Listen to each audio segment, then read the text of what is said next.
But we've got Suhail Seth also joining us. Suhail ji, good morning. Good morning. Bihar settled lag raha hai aapko?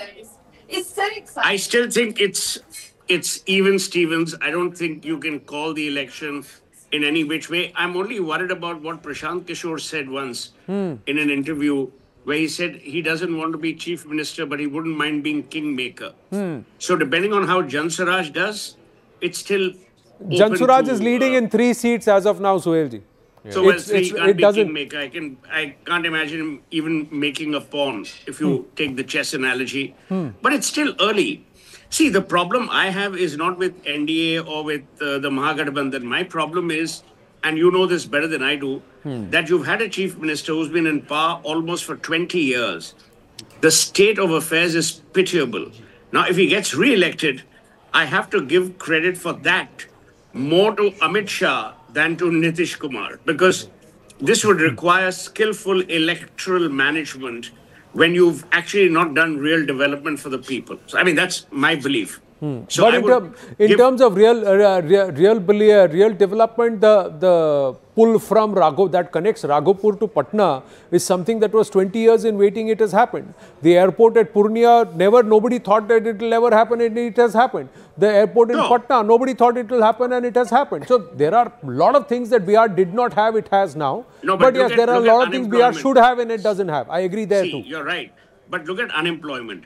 People, infrastructure money is spent by the government. Most of it, as you know, is stolen by contractors who have a deep nexus with the politician.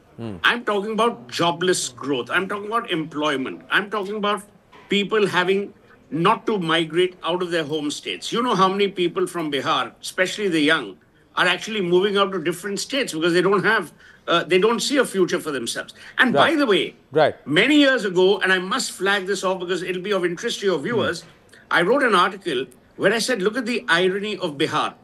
50% of the doctors at that point in time in All India Institute of Medical Sciences were from Bihar. And so were 50% of the patients, which means Bihar hadn't developed its own healthcare infrastructure.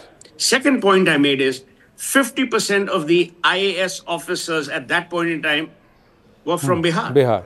And yet Bihar's development suffered. So there is a tinge of irony that we must contend ourselves to. No, I think in terms of a mission statement for whoever forms government and the Bihar 2025 has to be that the Bihari should not have to go out of Bihar. Absolutely. I think that has to be, in terms of, it should not be forced. It should have the option too, but should not be forced. There should be enough and more that should be created in Bihar for them to stay back.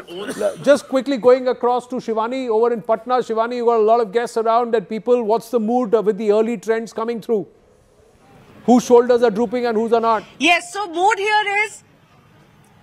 The mood here, Anand, is that these are unexpected lines. The big parties, BJP, JDU and the RJD are all pulling their weight. Their numbers are not surprising to anybody. But I want to get you the story of the supporting acts. I have with me the LJP, the Congress, the HAM, even Jan Swaraj. I'll get quick reactions from them. LJP fought on half the seats that Congress did. But your strike, it's going to be much, much better. LJP's number and Congress numbers are virtually the same. And that maybe is where the story lies between the two alliances. Are you happy with the LJP numbers so far? Of course we are, but I'm sure in coming time we are going to increase our seat.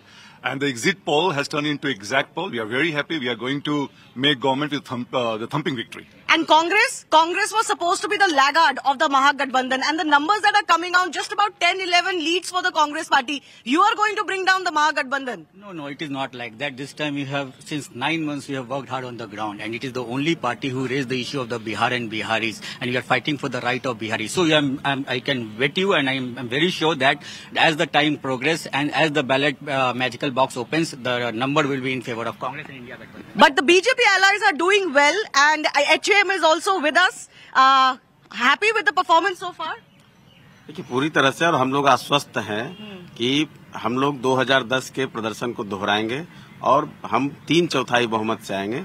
बाकी तो अभी 2 घंटे में सब कुछ clear हो जाएगा। Clear हो जाएगा। पिक्चर अभी थोड़ी बाकी है, but there are of course leads that have come on virtually 200 seats and already the majority mark for the NDA. I have Jan Swaraj representative with me. I think I see 3 seats, 3 leads for the JSP. Are you happy with the early trend so far? Definitely we are happy and we are hopeful also. And as numbers are increasing slowly, so we are hoping whenever actual results will come, you will see definitely significant. What is your internal assessment? No, we have not done any assessment and we do not make any claims. But we definitely say that whatever change is whatever change we see in the Bihar, that is only because of us. Bihar is talking on the lines of development. Bihar is talking on the lines of agenda, and that's what we have given to the Bihar. Absolutely. So all parties here waiting with bated breath, Anand. Well, thanks for that. And when you say hum, I am reminded of Bachchan Saab and hum and ek dusre se karte hain pyar hum. That's what the NDA seems to be saying to each other this time around, contrary to 2020 viewers. And aap humse pyar karte hain. Continue to watch, continue to stay with us, not just on TV, and also you can watch us on YouTube.